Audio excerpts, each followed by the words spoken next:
안녕하세요. 저는 현재 아들을 하나 키우고 있는 워킹맘이에요. 매번 사연만 듣다가 얼마 전에 시누이와 실랑이를 하고선 옛날 일이 떠올라 사연을 올려봅니다. 결혼이란 게 남편 하나만 보고 사는 게 아닌지라 부부 사이의 일과는 별개로 시댁과의 관계에서도 상당히 스트레스를 받는 것 같아요. 저에게 무슨 일이 있었는지 적어 볼게요. 제가 어릴 때 부모님은 이혼을 하셨어요. 부모님이 왜 따로 사시는지 어릴 때는 그 이유를 몰랐는데 나중에 알고 보니 아빠가 외도를 하셨더라고요. 몇 번의 바람을 피우셨고 더 이상 엄마는 참지 않고 이혼을 선택하셨죠.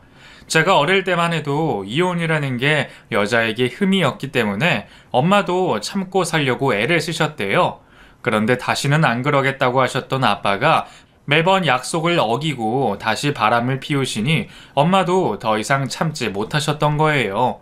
결국 두 분은 헤어졌고 저는 엄마와 함께 살게 됐어요. 살던 집에서 나와서 엄마와 새로 구한 집에 갔을 때 아마 제가 5살쯤 되었던 것 같아요. 그날 그 집에서 짐을 풀고 저녁을 먹은 다음 엄마는 저를 재워주셨는데 집이 낯설어서 그런가 잠에서 깬 저는 울고 있는 엄마를 발견했습니다. 엄마, 울어? 어머, 세아야, 깼니? 아니야, 엄마 안 울어. 근데 얼굴에 눈물이 있는데? 아니야, 엄마 하품한 거야. 세아야. 하품을 했다던 엄마는 결국 저를 끌어안고 눈물을 흘리셨어요. 당시 저는 엄마가 왜 우는지 자세히 알진 못했지만 엄마가 많이 슬프다는 건 알았던 것 같아요. 몇십 년이 지난 지금도 그날이 선명하게 떠오르거든요. 그날 이후 엄마는 절대로 제 앞에서 눈물을 보이지 않으셨어요. 늘 웃는 얼굴, 다정한 모습만 보여주시려고 애를 쓰셨죠. 이혼을 했지만 사업을 하셨던 아버지는 양육비를 넉넉하게 보내주셨고 저희 모녀는 생활에 큰 어려움이 없었어요. 그리고 새로 이사한 곳은 외갓집과 가까운 곳이었는데 과수원을 하는 외가에서도 저희 집을 종종 들여다봐 주셨고 이혼한 엄마 입장에 친정이 가까이 있는 건 큰 도움이 됐어요. 제가 학교에 들어가 여름방학이나 겨울방학을 맞으면 외갓집으로 가서 방학 내내 시간을 보내고는 했으니까요. 이종 사촌들도 방학 때는 외갓집에 다들 왔기 때문에 같이 어울려 놀고 그러는 게 재밌었어요. 외할머니가 차려주시는 밥도 너무 맛있었고요. 가끔 엄마랑 같이 외가에 갈 때면 외할머니께서 숨죽여 한숨을 쉬시고는 했어요. 혼자 된 딸이 눈에 밟혀 그러시는 거였죠. 너도 나이 더 먹기 전에 다른 사람 만나봐. 엄마는 세아 들어요. 세아도 알 건 다 알지 뭐. 평생 너 혼자 살려고? 혼자 살래요.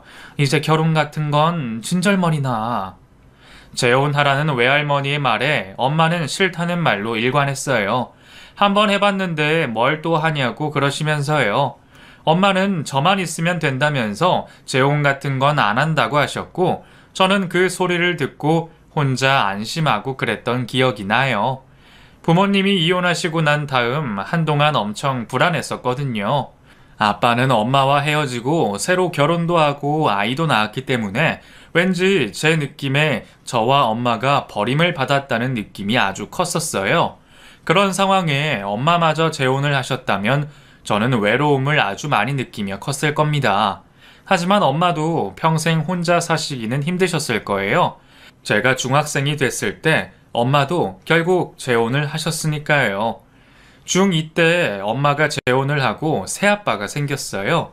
평소 알고 지낸 친구분이셨는데 그분도 이혼을 하고 혼자 지내던 분이셨죠. 가끔 저희 집에 와서 전등을 갈아준다거나 무거운 걸 옮겨주는 등 집안일을 도와주셨던 분이었죠. 엄마는 그분과 가끔 영화도 보고 식사도 하시고 그랬었는데 혼자 된 엄마를 곁에서 참 많이 챙겨주신 분이었어요. 엄마 주위를 맴도는 그분의 마음을 머리가 굵어질수록 어렴풋이 알 것 같더라고요. 엄마도 마음이 아예 없지는 않은 것 같았지만 제가 먼저 아는 척을 안 했어요. 엄마가 혹시나 그분과 재혼을 하겠다고 하실까봐 아무것도 모르는 척 했었는데 제가 중학생이 되고는 결혼을 하겠다고 하시더라고요. 저를 위해 오래 참았던 걸 알았기에 반대하진 않았어요. 그리고 엄마 삶이니까요.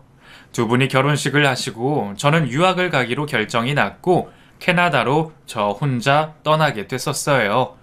전처와의 사이에 태어난 딸이지만 자식에 대한 관심은 남달랐던 아버지 덕분에 캐나다 유학 생활을 부족함 없이 지낼 수 있었어요. 하지만 타지에서 부모님 없이 홀로 생활하는 것이 어린 저에겐 쉬운 것이 아니었어요.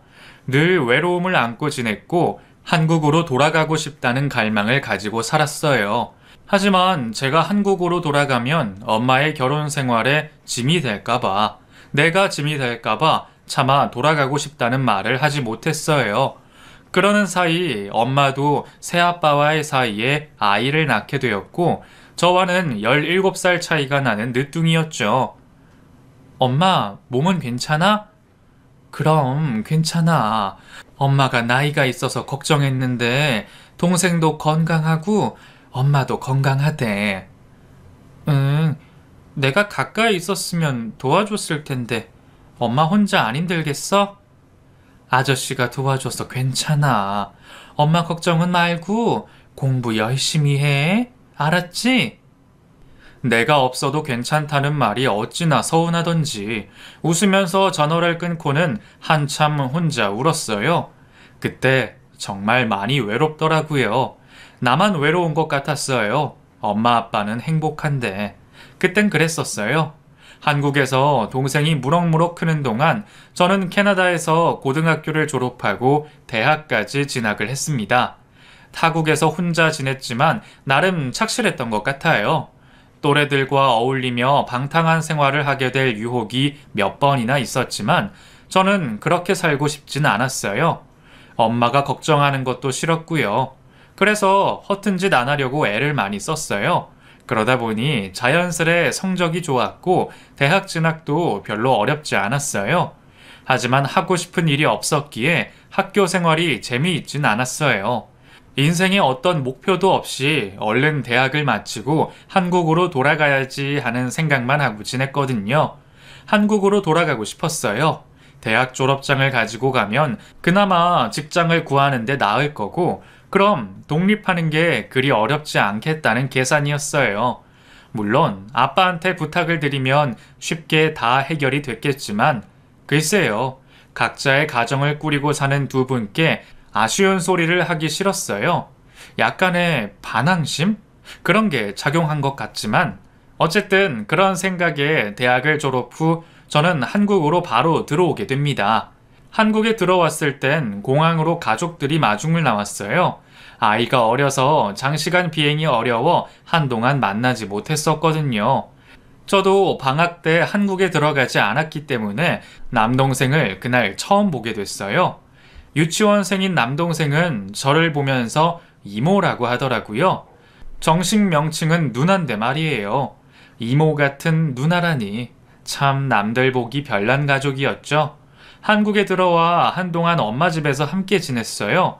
그러는 동안 지켜본 엄마 가족의 모습은 정말 완벽한 가족이더군요. 아이가 어려서 그런지 40대인 엄마와 아저씨도 나이보다 어려 보이고 개구쟁이 남동생 덕분에 집이 늘 시끌벅적 하더라고요. 두 분 다 얼굴에 웃음이 떠나지 않는 모습을 보면서 내가 그리던 가정의 모습이구나 하고 느꼈어요. 그렇게 느끼게 되자 얼른 집을 나가야겠다는 생각이 들었죠. 떨어져 지내는 동안 엄마의 생활은 낯선 모습이었고 그 이질감 때문에 저는 섞이기 힘들겠다는 생각이 저를 괴롭혔어요.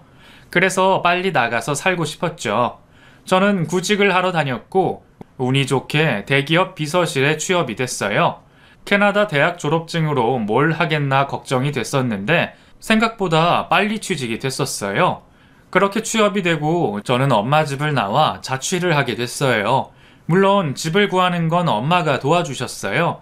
집값이 워낙 비싸니 저 혼자 힘으로는 도저히 안 되겠더라고요. 꼭 나가서 살아야겠어? 엄마랑 같이 사는 게 어때서 그래? 엄마, 나도 이제 다 컸어. 그리고 캐나다에서 혼자 지내는 게 버릇돼서 같이 지내는 건 불편해. 그래, 알았어. 엄마는 너무 아쉬운데 자꾸 나간다고 하니. 헤. 엄마 마음을 모르는 건 아니었으나 이게 맞다는 생각이 계속 들었어요. 서운한 마음이 드는 것과 별개로 말이죠. 그렇게 한국에서의 홀로서기가 시작이 됐어요. 솔직히 일을 시작하고는 외로움을 느낄 새도 없이 바빴어요. 비서 업무라는 게 신경 쓸 일이 한두 가지가 아니더라고요. 저는 경력이 없어서 말단으로 들어갔지만 그래도 업무량이 상당했어요. 임원들의 스케줄에 의해서 움직이다 보니 퇴근 후 시간도 4시간이 아니었고요. 과중한 업무 때문에 계약 위반이라고 느낄 수도 있지만 당시 저에게는 차라리 그게 더 낫더군요. 덕분에 딴 생각할 겨를이 없었으니까요. 한국 문화에 다시 익숙해지는 것도 업무를 익히는 것도 하나같이 버겁고 정신없고 서둘러야 하는 일들이었어요. 그렇게 일을 하면서 어느덧 저도 5년차 고참이 됐었어요. 그동안 일에 치여 살며 연애 한번 제대로 못하고 지내는 동안 시간이 그렇게 흘러버렸죠. 30이 넘어가고 업무도 익숙해져 눈 감고도 할 수 있을 지경이 되니 나도 연애 한번 해볼까 하는 생각이 들었어요. 그동안 소개팅이 몇 차례 들어왔었는데 번번이 거절했었거든요. 솔직히 일이 너무 바빠서 누굴 만나볼 생각도 못했었는데 나이 때문인 건지 생각에 변화가 생긴 거죠. 근데 참 희한하게 제가 연애해보고 싶다는 생각을 하자마자 저에게 접근하는 사람이 한 명 있었어요. 제가 다니던 회사의 연구원으로 있던 사람인데 본사에 회의가 있어서 들어왔다가 회의실에서 저와 마주쳤죠. 프로젝트로 진행하던 안건이라 회의는 몇 달에 걸쳐 계속 진행이 되었고 그때마다 그와 저는 마주치게 됐어요. 한 번, 두 번 인사를 나누다 보니 얼굴이 익숙해졌고 그는 저에게 연락을 물으며 호감을 표시해 왔어요. 실례되는 건 알지만 그래도 제 마음으로 도저히 모른 척 못하겠습니다. 언제 제가 저녁 식사를 대접하고 싶은데 어떠세요? 그는 저에게 데이트 신청을 했고 그가 싫지 않았던 저는 그 신청을 받아줬어요. 그렇게 그 사람과 가까워지기 시작했습니다. 연애를 한 번도 안 해본 건 아니었어요. 스쳐 지나가는 인연이 몇 번 있었지만 그때마다 제 마음을 온전히 줄 수가 없더라고요. 결국 몇 개월 안가 헤어지고는 했는데 희한하게 그와의 데이트는 제가 더 기다려지는 거예요. 저보다 3살이 많았던 그 사람은 왠지 오빠 같기도 하고 아빠 같기도 해서 만날 때마다 마음이 편안해지고 그랬어요. 정말로 그가 마음에 들었던지 저는 제 가정사를 그에게 모조리 다 얘기를 했고 그 사람은 저의 과거를 많이 안타까워 해줬어요. 그러면서 대뜸 저에게 청혼을 하는 거였어요. 만난 지 6개월이 되었을 때죠. 세아씨, 사람이 인연이 있다는 말 들어봤죠? 나는 세아씨 처음 봤을 때부터 우리가 인연이라고 느꼈어요. 오늘 세아씨 부모님 얘기를 들으니까 우리가 왜 이렇게 만났는지 알 것 같아요. 내가 세아씨한테 든든한 울타리가 되어줄게요. 그러니까 나랑 결혼해요. 현준씨, 알아요. 저 지금 성급해 보이는 거. 근데 나 어느 때보다 진지한 상태예요. 가볍게 얘기하는 거 절대로 아니에요.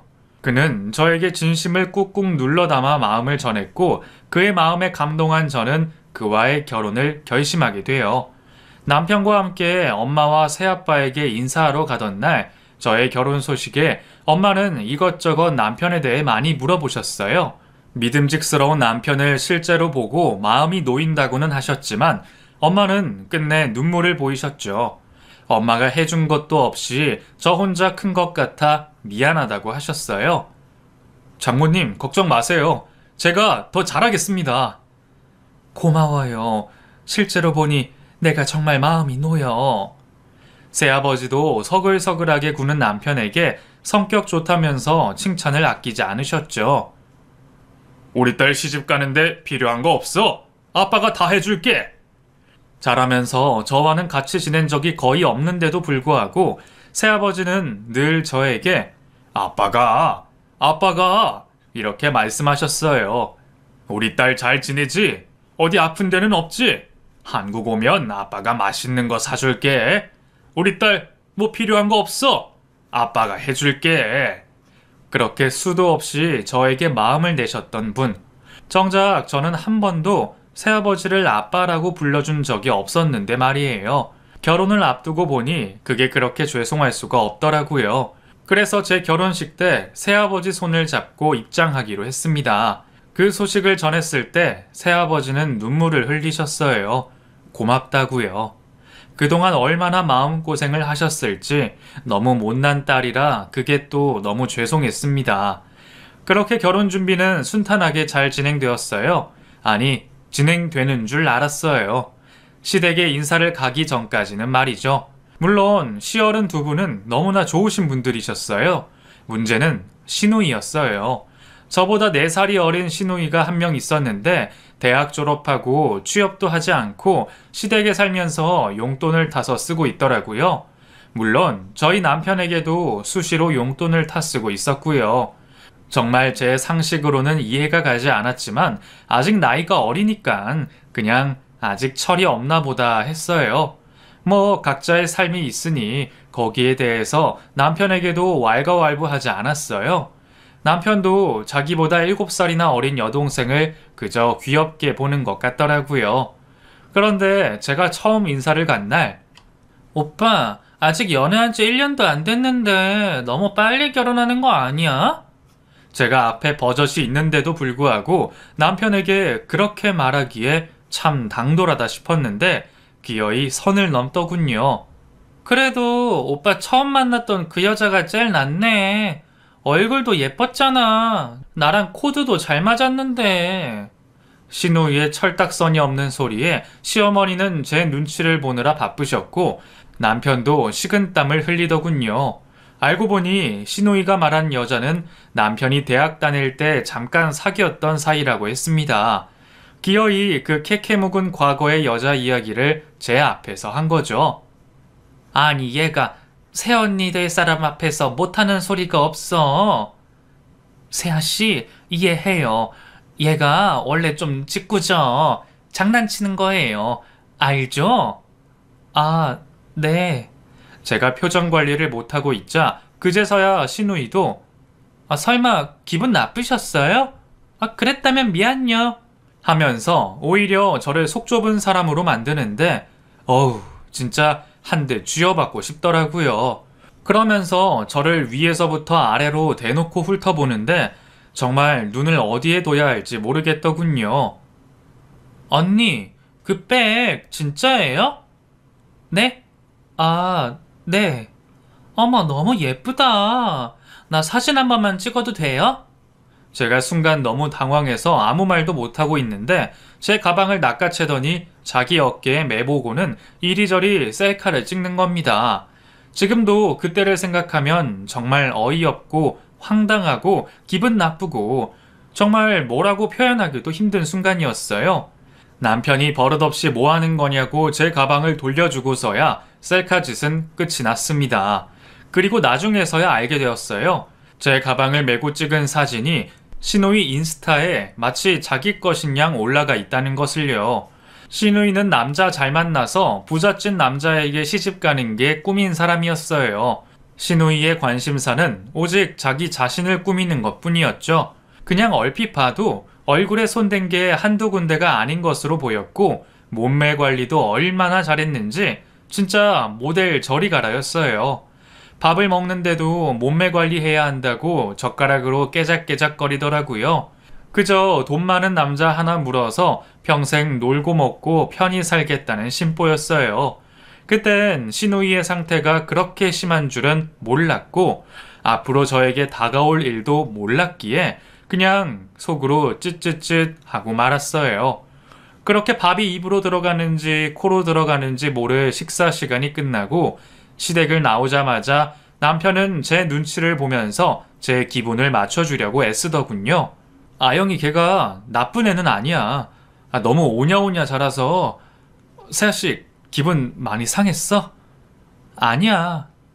내가 대신 사과할게. 기분 풀어. 응? 물에는 시누이가 있는데 왜 남편이 사과를 하며 또 시누이 때문에 결혼 준비로 행복해야 할 남편과 제가 왜 이런 분위기를 가져야 하는지 그게 더 속상하고 화가 나더라고요. 어쨌든 그 첫 만남 이후 저는 될 수 있으면 시누이와 함께 있는 시간을 피하려고 했던 것 같아요. 남편도 최대한 그렇게 맞춰줬고요. 그러던 어느 날 정말 어이없는 일이 일어났어요. 세아야, 너 SNS 도용당했어? 응? 그게 무슨 말이야? 내가 캡처해 줄 테니까 한번 봐봐. 무슨 일인가 싶어서 친구가 보내준 사진을 보는데 제가 캐나다 유학 시절에 찍은 사진이 어떤 여자 SNS에 떡하니 올라가 있더라고요. 마치 자신이 캐나다 유학을 간 것처럼 말이에요. 교묘하게 뒷모습이나 손만 나온 그런 사진들로만 올라와 있었어요. 모르는 사람은 몰라도 당사자는 바로 알아보는 법이죠. 제 SNS에 올렸던 제 유학 시절 사진들이 몇 장이나 올라와 있었어요. 이게 도대체 무슨 일인가 싶어서 계속 사진들을 보는데 제 사진을 도용해서 올린 사람은 다름 아닌 시누이였어요. 그리고 얼마 전에 제 가방을 메고 찍은 사진도 올라와 있었어요. 당연히 자기 것처럼 해서 말이죠. 정말 너무 어이가 없고 기가 막혀서 말이 안 나오더군요. 댓글들은 더 가관이었습니다. 예쁘다는 둥, 멋있다는 둥 그런 댓글에 하나하나 다 답글을 남기면서 전혀 다른 세상에서 살고 있는 시누이. 시누이의 거짓말에 소름이 돋을 지경이었어요. SNS에서의 시누이는 꽤 유명한 인플루언서였어요. 팔로워 수가 웬만한 스타 못지 않더라고요. 하지만 모든 것이 위장된 거였어요. 실상은 취업도 안 한 백수인데 SNS 속 시누이는 아주 능력 있는 부잣집 딸로 포장되어 있었습니다. 저는 그 사람에게 전화해서 이 사실을 알리고 당장 제 사진을 다 내리라고 했어요. 기분이 나빠서 가만히 있을 수가 없더라고요. 얘기를 전해들은 그 사람도 깜짝 놀라선 알아보겠다고 하고 전화를 끊었어요. 잠시 뒤 모르는 번호로 전화가 왔습니다. 다름 아닌 시누이였어요. 언니! 화난 사람은 나인데 오히려 시누이의 목소리가 화가 났더군요. 어이가 없어서. 아니 사진 몇 장 올린 거 가지고 왜 난리예요? 아가씨 몇 장이라뇨? 왜 제 사진을 허락도 없이 자기 사진 마냥 올린 거예요? 그거 불법인 거 몰라요? 뭐요? 불법? 네, 그거 불법이에요. 남의 사진 도용한 거잖아요. 와, 진짜 어이없네, 이 언니. 아니, 가족끼리 도용? 불법? 적반하장도 유분수지 오히려 저에게 큰 소리치는 시누이. 결혼식을 며칠 앞두고 일어난 일이라 이를 크게 만들고 싶지 않아서 최대한 감정을 추스르며 얘기를 했고 침착하게 사진들 다 내리라고 했어요. 그랬더니 잠시만 쓰고 말 건데 난리라면서 자기가 하고 싶은 얘기들을 저에게 쏟아내는 겁니다. 저도 사람인지라 속이 터질 것처럼 우라가 오르더라고요. 그래서 화를 삭히느라 아무 말도 하지 않고 핸드폰을 들고 있으니 내리면 될 거 아니에요. 참나. 그러고는 전화를 뚝 끊어버리는 겁니다. 대체 누가 잘못한 건지 모르겠더군요. 하는 짓을 봐선 아주 떳떳한 시누이였어요. 그 일로 남편은 또 저에게 시누이 대신 사과를 해야 했고 저는 왜 이 일을 당신이 사과하냐고 답답해하며 서로 감정이 상해야 했어요. 저희 둘의 문제가 아닌 개념 없는 시누이의 행동 때문에 이런 갈등이 생긴 게 너무 억울했어요. 저는 그래도 결혼 전이고 앞으로 가족이 될 사람이라 최대한 이성적으로 해결하고 싶었거든요. 그런데 시누이는 새언니가 될 저에게 배려 따윈 할 생각이 없어 보여서 기분이 너무 상했어요. 정말이지 시누이만 빼면 모든 것이 완벽한 결혼인데 말이죠. 어떻게 같은 뱃속에서 이렇게 다른 남매가 태어난 건지 너무 속이 상했습니다. 그 일로 시누이는 제가 집에 가도 인사도 안 하고 자기 방으로 쌩 하고 들어가 버렸어요. 민망함은 시부모님과 그 사람 몫이었죠. 처음에는 그게 신경 쓰였는데 몇 번을 그러길래 차라리 이렇게 거리를 두는 게 더 낫겠다 싶은 생각도 들었어요. 시부모님은 그게 속상하시겠지만 그래도 어느 정도 관계 정리는 필요하다 싶어서요. 세아가 네가 이해해다오. 우리도 아영이 어르고 달래고 화도 내보고 다 했다만 자라면서 부족하게 해준 것도 아닌데 어느 순간 저렇게 어긋나더니 이제는 우리 말도 듣지를 않아. 차라리 포기를 하는 게 더 빠른 것 같아서 우리도 그러려니 하고 산다. 지도 지 자식 낳아보면 달라지겠지. 아휴. 며느리 될 사람을 붙들고 자기 자식 험담을 하는 부모 마음이 오죽하셨겠어요. 어머님은 시누이 얘기만 나오면 얼굴에 그늘이 지셨고 아버님도 밝진 않으셨기에 제가 그 앞에서 뭐라고 할 수 있겠어요. 알겠다 하고 말았죠 뭐. 시누이와의 앙금은 풀지 못한 채 저희의 결혼식 날이 됐었어요. 대기업 임원 비서에 그 기업 연구원 커플을 보고 동료들이 다들 부러워하더군요. 친구들 중에도 아직 결혼 안 한 친구가 많았는데 신랑감 제대로 골랐다며 잘 살라고 축복해줬고요. 아침 일찍부터 준비한 결혼식을 모두의 축하 속에 무사히 치르고 신혼여행도 재미있게 잘 다녀왔죠. 결혼 휴가가 끝나고 남편과 같이 출근을 하는 날 같이 차를 타고 출근을 하니 기분이 정말 남다르더라고요. 그동안 사내 연애를 하는 게 조심스러워 회사에서는 최대한 조심했었거든요.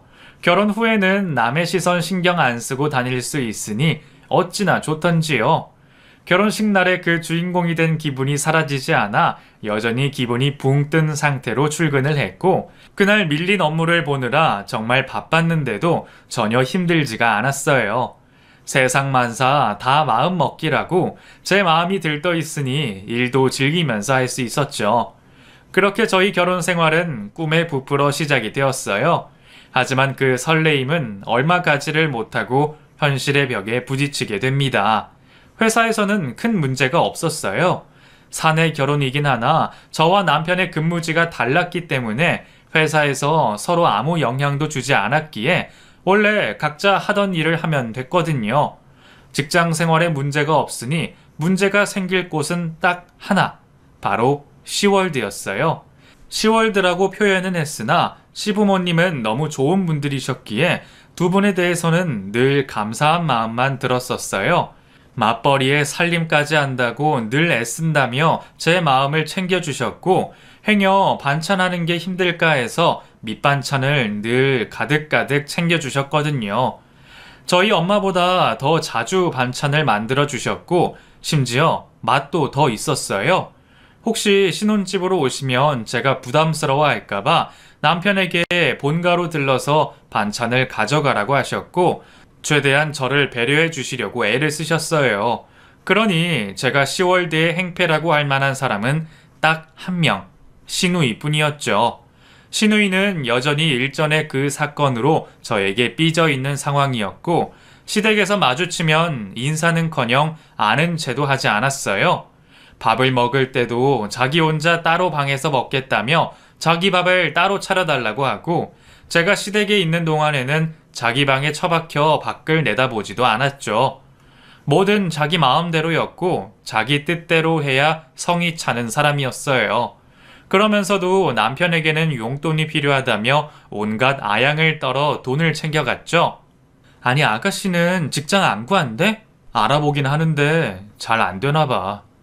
당신 아가씨한테 용돈 금지야? 아니 애도 아닌데 왜 다달이 용돈을 줘야 하냔 말이야. 자기 사치 부릴 돈이 필요하면 일을 해야지. 내가 주는 돈이 얼마 된다고 그래. 뭐 그렇다고 다 큰 애가 돈 한 푼 없이 밖을 다니는 것도 우습잖아. 그래서 계속 용돈을 주겠다는 거야? 하나 있는 여동생이라 그런지 남편은 얼마나 물러 터졌는지 용돈을 계속 쥐어줬어요.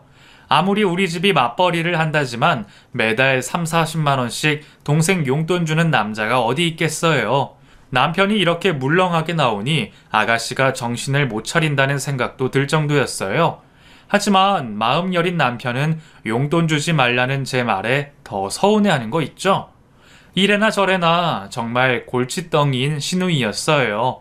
그렇게 한동안 아가씨와 저는 서로 원수지간이 되어 지냈고 시간이 지나도 나아지지가 않았어요.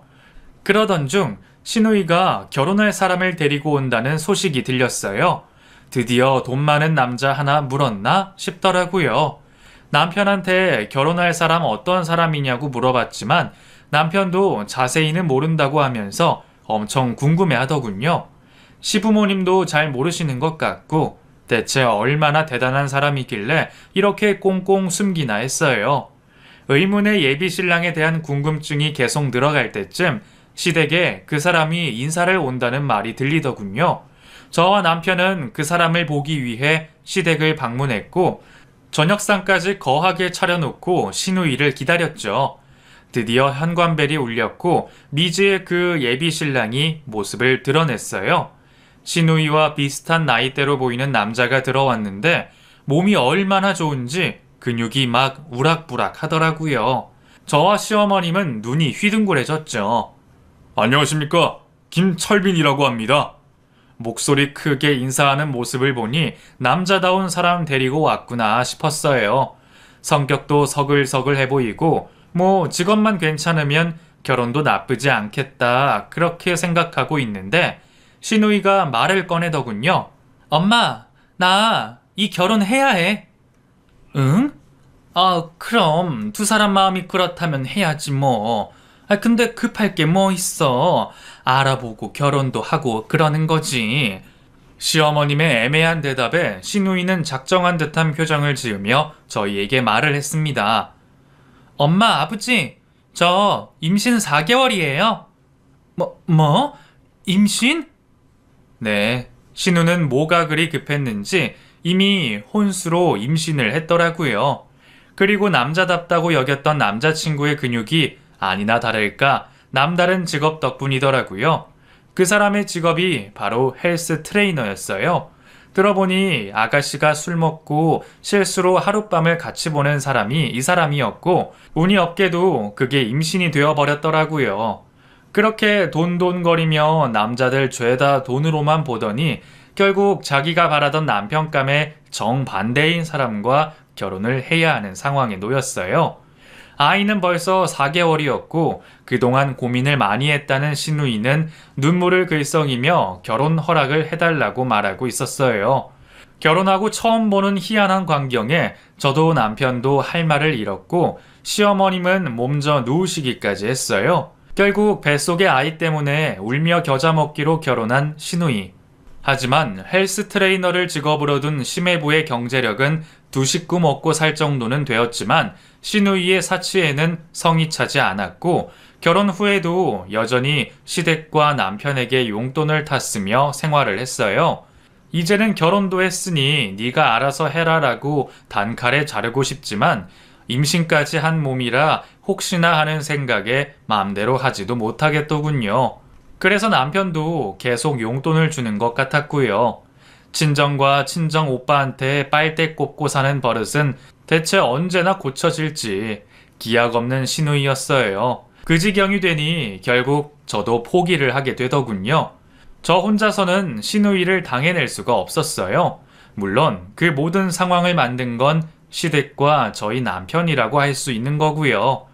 결혼한 지 1년 정도 지났을 때 남편이 해외로 발령이 납니다. 저와 남편은 아이가 아직이었기 때문에 저는 남편을 따라 해외로 같이 나가기로 했어요.